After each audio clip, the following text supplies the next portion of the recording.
November the 7th, I got laid off. November the 18th, I got my first invoice paid. Technically, I do have a job. I am employed by my own company. It's like the first job again, but now it's different.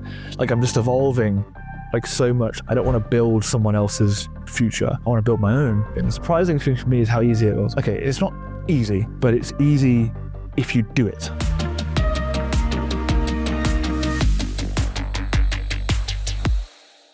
Today's episode is sponsored by Inbound, my own product. Inbound is the best way to send and receive emails, all through a super developer-friendly API and SDK. You can set up webhooks on email addresses to trigger certain actions, or even integrate with your existing AI platform. Try it out today at inbound.new. Last November the 7th, I got laid off.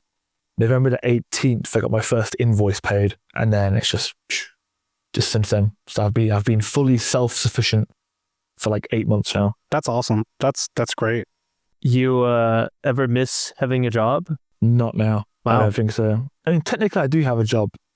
Yeah. I am employed by my own company. So I get pay slips my accountant gives me pay slips. So I'm technically employed. Sure, but like you don't report to anybody. You're your own boss, right? And you can't really blame anybody for your own mistakes. No. And I tell you what, in the last 8 months, you just learn. It's like the first job again, but now it's different. Like, I'm just evolving. There's so much I would have done at the beginning that I now don't do. And I wish I could have done back then, but I haven't really made any mistakes, which is kind of a good thing, because I think I've done this at like a... Go on, sorry. I also think that, and because I run a 3D printing company as well as some other SaaS stuff on the side, and there may not physically be somebody above me, but I blame the product team for everything. They are the worst. The product team sucks. I'm a one-man company. The product team is horrible. They have multiple issues with everything. They're not good. So I just blame your product team, man. I don't know who they are, but you just got to blame somebody. It's my marketing team that suck, to be honest. Impressive. Yeah. Impressive.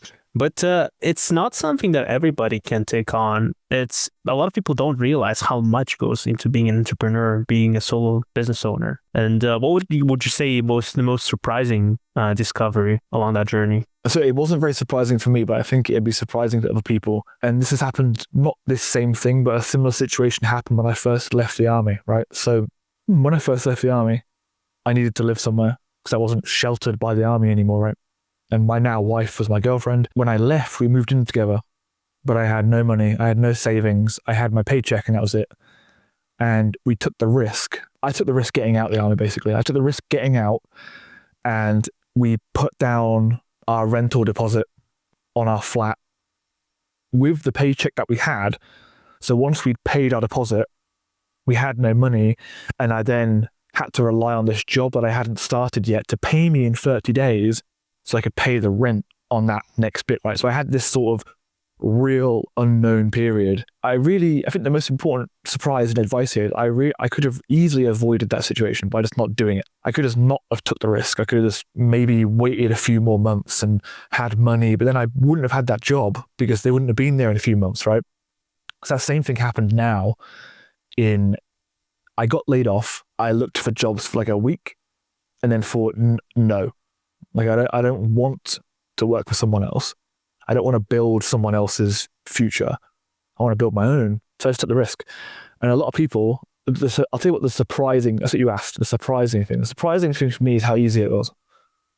Like, how easy it was okay, it's not easy, but it's easy if you do it. Yeah, exactly. It's getting to the point of doing it is hard, but once you've quit, and once you're falling essentially in perpetuity, it makes it really easy to kind of go land that first client. And that's what I wanted to lead into next. So Happy Pizza isn't really structured like other design agencies where it's like an hourly type thing.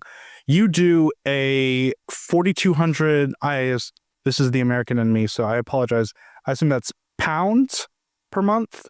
Okay, see, I'm not that bad. Unlimited designs instead of like a traditional sort of thing. So why did you start out with the 4,200 pounds a month, or was it lower? everything was lower.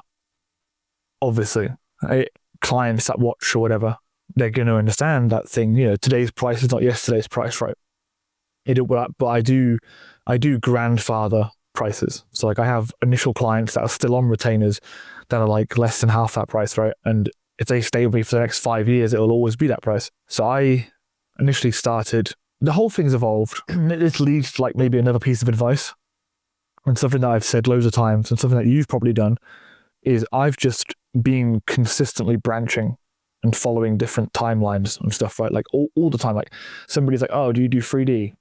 Yeah, I definitely do 3D. I'd never used Blender, but I do 3D. Of course I do. And now I know Blender, and now I do 3D, but I just followed it. Do you do animation? Yeah, I do animation. And now I love doing animations. I just sort of... Because I'm the exact same way. And I think the funniest part about that is people are like, oh, well, I don't know how to do it. Right. The client doesn't know either. If you deliver something that the client likes, or at least is on the same route as, then you're getting paid to go and learn that product, which then you can market and sell to other people and just continue spiral and everything like that. So I think it's really smart, especially if you're just starting out and you took a risk like this. If you get a job and they're like, hey, can you do XYZ? You've never even done XYZ. You don't even know how to do XYZ. Say yes. Accept payment. If worse comes to worse, you can issue a refund and figure it out then if it like absolutely dies. But yeah, you go figure it out. And then 9 times out of 10, it actually works out. And it's a lot easier than you expected just because you put the time and effort into it. Or you do this new thing for free for somebody once. If you perform well, you then use that piece of work as marketing material to sell that service and get their testimonial attached to it. Boom. I'm not sure how I feel about doing work for free. I'd prefer to charge very little or do this work for myself or for a friend.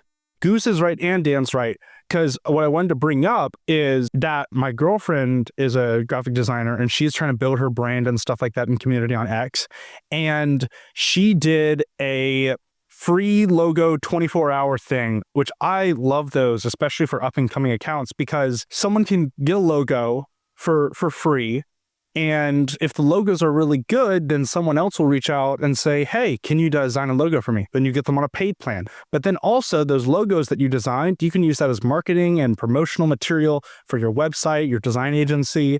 And how I kind of like thought about it is you do the logos, you build up a client list from those logos. Then once all those clients are done and finished, then you do another one. You do maybe like a website design or a billboard poster or something like that. And I think it's a great sort of simulation, or not simulation, but like a revolution of like onboarding clients, then getting it, because you're not really doing it for free and being like, all right, here you go.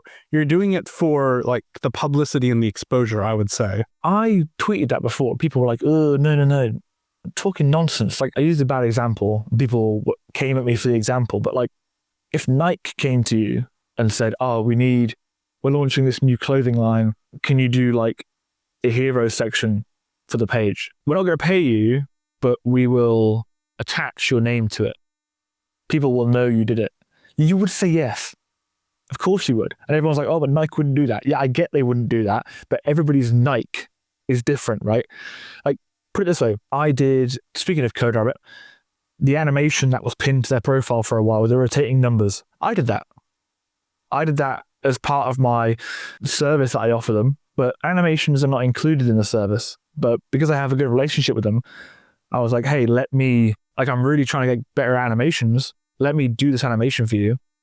And it went really well. I'm not saying CodeRabbit's my Nike, but it was at that time, right? They were my Nike. They are a well-known brand, and I did a bit of work for them, and my name is attached to it. I can go out there and say, hey, I did this. So exposure is 100% a thing.